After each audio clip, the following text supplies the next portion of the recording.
مولانا سید سلمان حسینی ندوی صاحب کے انتقال کے بعد دو بحثیں چھڑ گئیں۔ ایک بحث تو ان کے لیے دعائے مغفرت کرنے اور نہ کرنے کے بارے میں۔ اصلاً تو لوگوں نے یہی چھیڑی جبکہ یہ چھوٹی بات تھی اور کوئی بڑا مسئلہ نہیں تھا، لیکن جن لوگوں نے یہ بات چھیڑی وہ اللہ جانے کہ حق کے نادان دوست تھے یا دانا دشمن تھے، کہ اس کی وجہ سے ایک دوسری بحث چھڑ گئی، اور خاص طور سے ان کا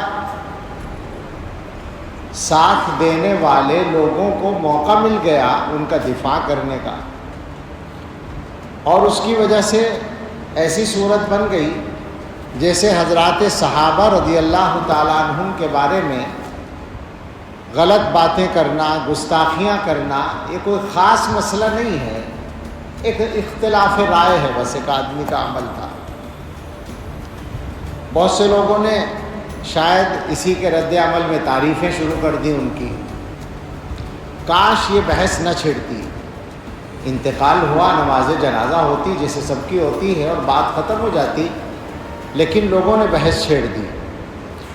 تو اس میں جو زیادہ بڑی بات ہے، زیادہ بڑا مسئلہ ہے، وہ وہی ہے نظریے کا۔ حضرات صحابہ رضی اللہ تعالیٰ عنہم کا مسئلہ معمولی نہیں ہے، اور اس کا تعلق ہدایت اور گمراہی سے ہے، لہٰذا جو حضرات اس معاملے میں مداہنت سے کام لے رہے ہیں، ان کی حیات میں بھی لیا لوگوں نے اور آج بھی لے رہے ہیں۔ بہت سے لوگوں نے یہ کیا کہ ان کی ان غلط باتوں کو، گستاخانہ باتوں کو علمی اختلاف سے تعبیر کیا۔ لوگوں کو یہی پتہ نہیں ہے کہ اختلاف کیا ہوتا ہے، اور یہ جو بات ہے کہ اختلاف رائے کو برداشت کرنا چاہیے، تو کون سا اختلاف رائے ہے جو برداشت کرنے کی گنجائش ہے، اور کون سی بات ہے جس کے بارے میں چپ رہنے کی گنجائش نہیں ہے۔ آج بھی کسی صاحب نے لکھا ہے، انداز ایسا ہے، بڑی مشکل ہے، انداز ایسا ہے جیسے مولانا کی بات کی تردید کرنے والے ان کی عزت سے، ان کی مقبولیت سے حسد کی بنیاد پر ایسا کرتے ہیں۔ لا حول ولا قوت الا باللہ، اس سے بڑی غلط بات تو ہو ہی نہیں سکتی۔ عزت تو ان کی اس وقت تھی جب وہ صحابہ کے بارے میں گستاخی نہیں کرتے تھے، کیا اس وقت کوئی حسد کیا گیا ان کے ساتھ؟ سوال یہ ہے، جب انہوں نے یہ غلطی شروع کی تو غلطی کو غلطی کہا گیا، اس کا تعلق حسد سے نہیں ہے، اور یہ وہ اختلاف نہیں ہے کہ صاحب علمی اختلاف میں ایک دوسرے کی رائے کو برداشت کرنا چاہیے، یہ تو امت کے اندر گمراہی کا راستہ کھولنے والی بات ہے۔ اور میں بہت ہی تکلیف کے ساتھ یہ بات کہوں گا کہ اس طرح کے مسائل کی سنگینی کو سمجھنے میں کمزوری دکھانے والے صرف جماعت اسلامی کے لوگ یا صرف ان کے تلامذہ نہیں ہیں، ہمارے فضلاء بھی بہت سے پائے جاتے ہیں۔ میری سمجھ میں نہیں آتا کہ ایسا کیوں ہے۔ جو لوگ دین کی سمجھ گہرائی کے ساتھ رکھتے ہیں، ان کو یہ بات معلوم ہے کہ امت میں کون سے مسائل ایسے ہیں جو بالکل علامت کا درجہ رکھتے ہیں۔ بالکل سادہ سے انداز میں پوچھتا ہوں کہ صحابہ کرام کے سلسلے میں مولانا مرحوم کے رویے کے بعد کسی کی ہمت ہے، ان کا دفاع کرنے والوں کی بھی ہمت ہے کہ وہ یہ ثابت کر دیں کہ ان کو اہل سنت والجماعت میں شامل مانا جائے؟ تو صحابہ کے مسئلے کو اس موقع سے ہلکا بنانے کی کوشش نہ کی جائے۔ ظاہر انتقال کے بعد ایک ہمدردی ہوتی ہے، ہمیں بھی ہے، لیکن ہم جو دیکھ رہے ہیں کہ اس موقع کا غلط استعمال کیا جا رہا ہے۔ بہت سے لوگ تعریفوں کے مضامین لکھ رہے ہیں، تعریفیں کسی آدمی کی بے شک کی جا سکتی ہیں. ذاتی طور پر اس واقعے سے پہلے، صحابہ کی گستاخی سے پہلے، ان کے کمالات کو مانا جاتا تھا. اللہ تعالیٰ نے ان کو بہت صلاحیتیں دی تھیں، جیسے بہت سے لوگوں کو دیتے ہیں ان کو بھی دی تھی. کچھ ممتاز صلاحیتیں تھیں. عربی زبان پر جو ان کی قدرت تھی وہ نہایت، خاص طور سے بولنے پر وہ نہایت شاندار تھی. اس کی مثال ملنا مشکل ہے ہمارے ملک میں، بے شک تھی. لیکن اس کا یہ مطلب نہیں ہوتا کہ کسی کے کمالات کی بنیاد پر اس کی ہر غلط بات کو بھی غلط نہ کہا جائے، صحیح مان لیا جائے. یہ نہیں ہو سکتا. تو تعریفیں اپنی جگہ تھیں، لیکن اس واقعے کے بعد تو بات کرتے ہوئے تکلف ہونا چاہیے تھا لوگوں کو. آج جو ہے اگر کچھ لوگوں نے یہ کہہ دیا کہ صاحب ان کے لیے دعائے مغفرت نہ کرو، میں نہیں کہہ رہا ہوں، میں یہ اس موضوع پر آخر میں بات کروں گا. کچھ لوگوں نے کہہ دیا تو اس پر ایسا ہنگامہ مچا اور اس پر دلیلیں دی جانے لگی. لا تسبوا الاموات اذکروا محاسن موتاکم وکفوا عن مساویہم. میں ایسے لوگوں سے ایک درخواست کروں اگر تو برا نہ مانیں.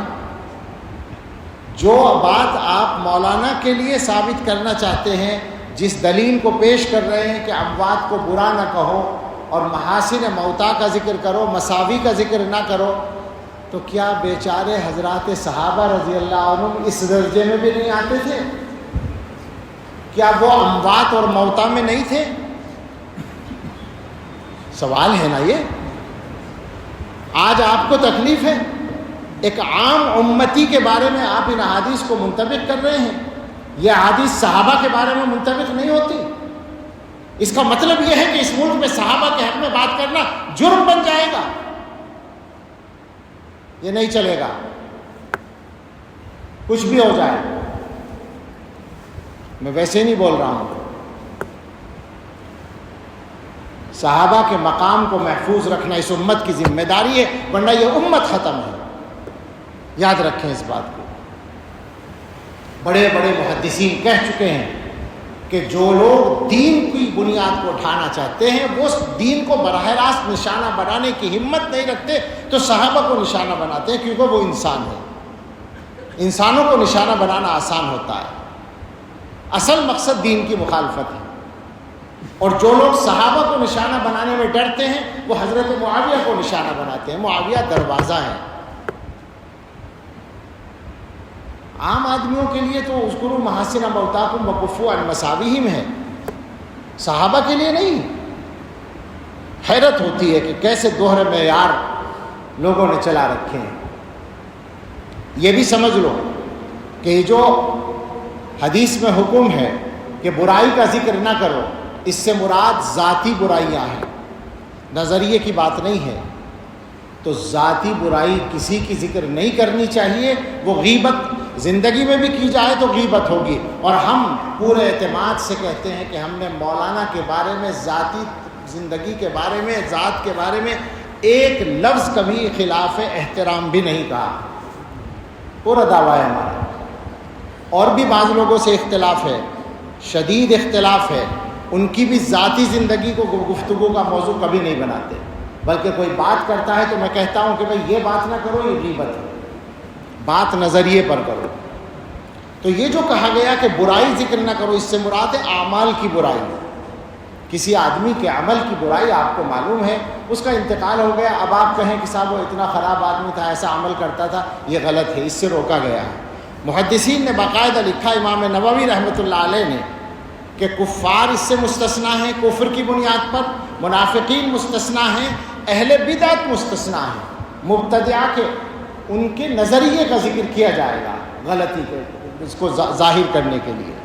تو لہٰذا اگر کوئی آدمی یہ کہے کہ گستاخی صحابہ، حضرت معاویہ رضی اللہ عنہ کی شان میں گستاخی یا دوسروں کی شان میں گستاخی، یہ غلط بات تھی، یہ ان کا غلط عمل تھا، تو یہ اس کے ذیل میں نہیں آتا کہ برائی ذکر نہ کرو.